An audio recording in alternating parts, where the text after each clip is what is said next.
radio play for this week is entitled Reconciliation. It is a dramatization based on a story which will be found in the fascinating pages of next Sunday's issue of the American Weekly, that educational and entertaining magazine distributed with every Hearst Sunday newspaper from coast to coast. It's Saturday night at the White Kitten Club. It's not all quiet on the cover charge front, and Mona Riley, who is paid to circulate among the tables with a tray of cigarettes and souvenirs 7 nights a week, is doing just that. Cigarettes and souvenirs? Cigarettes? Cigarettes? How about you, sir? I'm willing. What brand, sir? Whatever this pretty little hand is holding. Here you are, sir. 25 cents. Oh, thank you, sir. That's for you, not the pirate who runs this place. Now, how about it? How about what? How about you and me getting acquainted? Why not? No sooner said than done. Here, sit down and rest yourself. Oh, I'll have to finish making my rounds first. Okay, honey. And while you're doing that, I'll just go and make a phone call. Cigarettes, souvenirs, and cigarettes.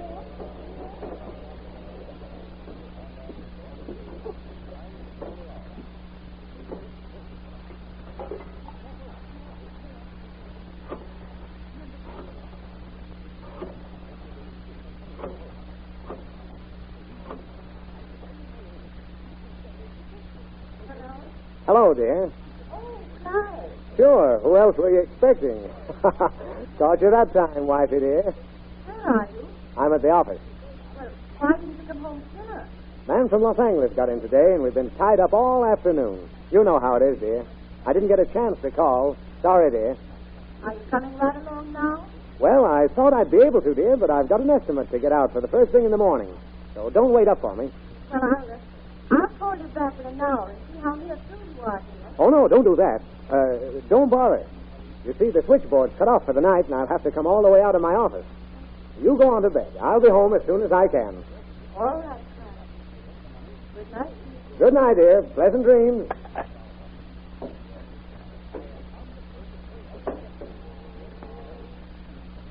Ah, here you are, honey. Coming back to my table with me? Soon as I turn in my cap and tray. I'll be waiting for you.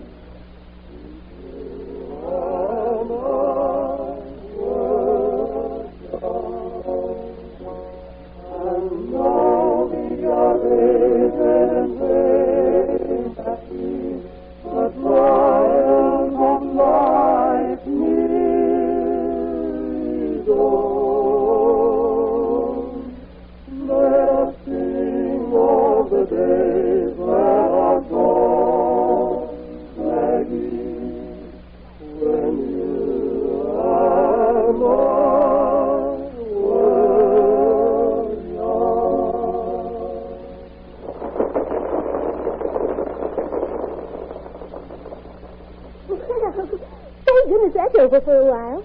I didn't think they were so bad. In fact, I liked them. Oh, no, I didn't mean the boys. They're swell. I meant I was through lugging those cigarettes around for a while. Oh, pardon me. Say, if we're going to get acquainted, the first thing is to learn names. What's yours? Mona. Mona Riley. Mona. Lovely name for a lovely little girl. Thanks. What's your name? Just call me Clyde. And now, ladies and gentlemen, Miss Dixie Kelly, the former seatbelt star.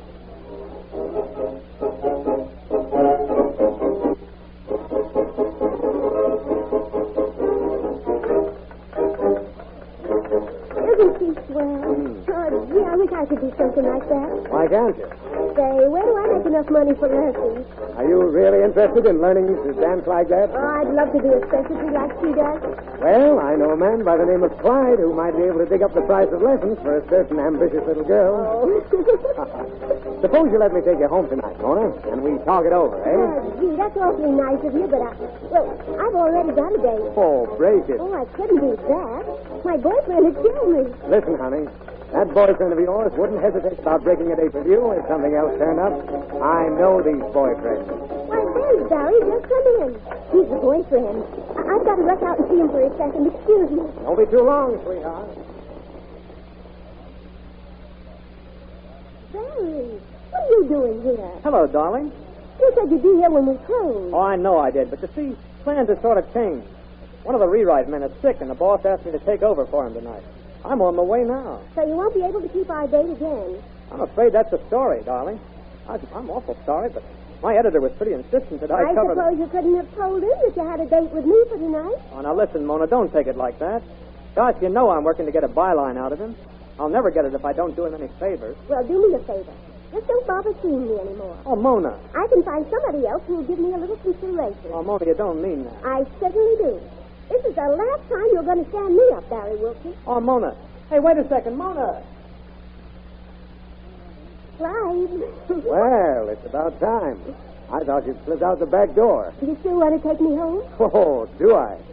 Did you fix it up with the boyfriend? I fixed it. For keeps. You were right about him, Clyde. And as the days go by, honey, you're going to find I'm right about lots of other things.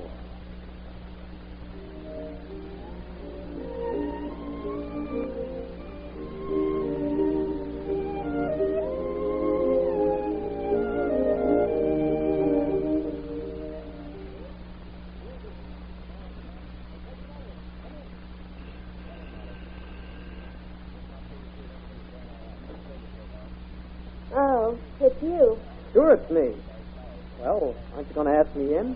Come in if you want to. Mona, every time I've phoned, you've hung up on me. And you've given orders to your doorman at the White Kitten that I'm not to be let in.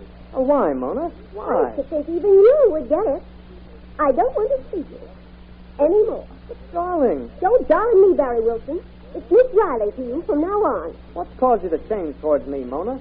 I couldn't help breaking that date 3 weeks ago. It was just like I said. My editor I know. You told me all about it before, but I'm not interested in your excuses. And I'm not interested in anyone who breaks dates, one right after another. But it was business. I wasn't going out with anyone else. I don't care who you go out with. I said that night it was the last time that you stand me up, and I meant it. Oh, yeah? I wonder. What do you mean by that? How about missing a few dates with a man who has to stay home with his wife at the last minute? I don't know what you're talking about. I'm talking about Clyde Owen. Why, you sneaking spy? Checking up on me, are you? And now listen to me, Mona. I'm not checking up on you. Well, who I know and go out with is my business, not yours. And Clyde Owens isn't married. He's from out of town. He told me so himself. Who you know and go out with is your business, Mona. But when the girl I love is being dragged into scandal, I think the least I can do is warn her. Scandal? Clyde Owens isn't from out of town. He lives at 2703 Willow Road. And he is married. He is not. Oh, no? The 72nd Precinct Station House got a call from the neighbors a week ago to stop a family fight at his house. How do you know so much about it? I was covering the police blotter that night. If I hadn't been able to connect the name with the man who's been wrestling you at the nightclub, I'd have been sure of it when I got the story of what the fight was about. Well, what was it about? The little cigarette girl at the White Kitten nightclub. Oh, I don't believe you. You don't... Okay. But when that wife of Clyde Owens barges into your club tonight and starts shooting, don't say I didn't warn you were riding into trouble.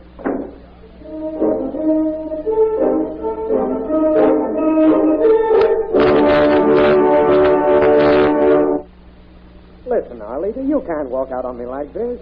Why not, Clyde? Why, we've been married 5 years. Don't 5 years together make any difference to you? They don't seem to make any difference to you, except as an excuse to neglect me and spend all your time with another woman. I've stood for all of your philandering. I'm going to, Clyde. I'm leaving you, while I still have some self-respect left. Oh, I know I've given you a rotten deal, sweetheart. I've got it coming to me.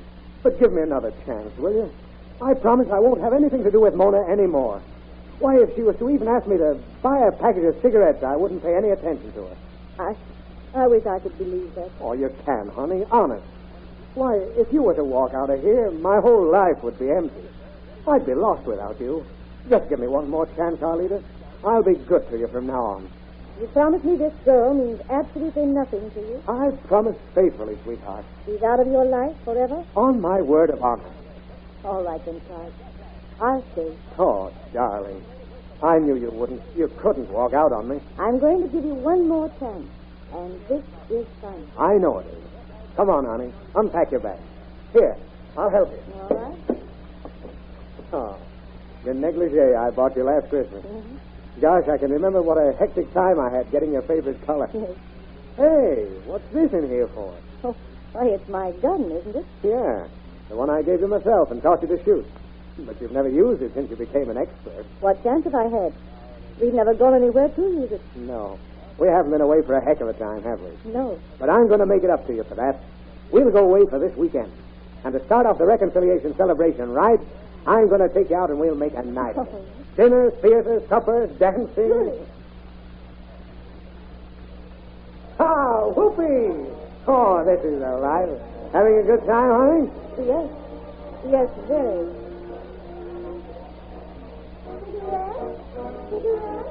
I'd like a cigarette, Clyde.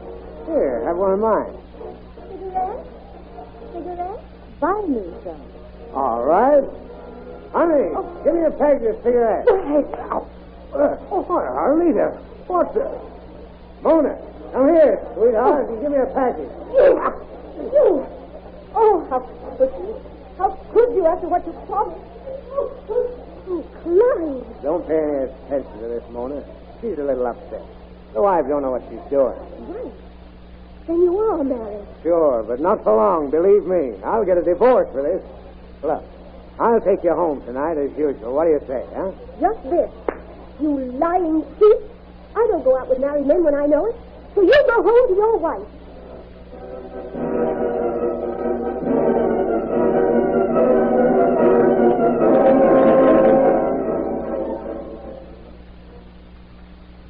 Clyde, wake up. Honey, wake up, sweetheart. Oh, Arlita. What do you do with that gun? Don't look so surprised, Clyde. You've got this coming to you. You asked for one more chance, I gave it to you. Now, I'm going to make it unnecessary to have any more reconciliation.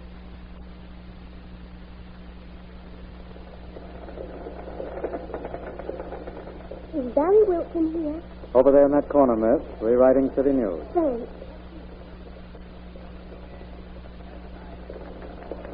Barry. Mona, what are you doing here? Oh, Barry. I just had to see you. Gee, am I glad. Here, let's go into the boss's office. It's going to be mine someday anyhow. Oh, Barry.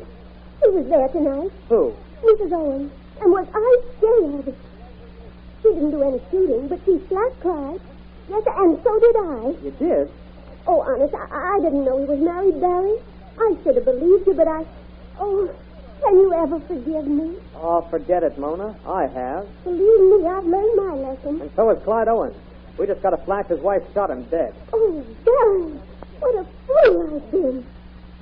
Although she didn't have any cause to, well, she might have shot me, just like you said. Well, from now on, you'd better be a good girl. In fact,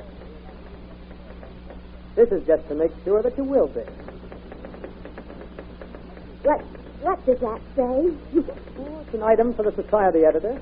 It says, following a reconciliation, Miss Mona Riley and Mr. Barry Wilson, feature writer of this paper, were married this morning. Winchell sees copy.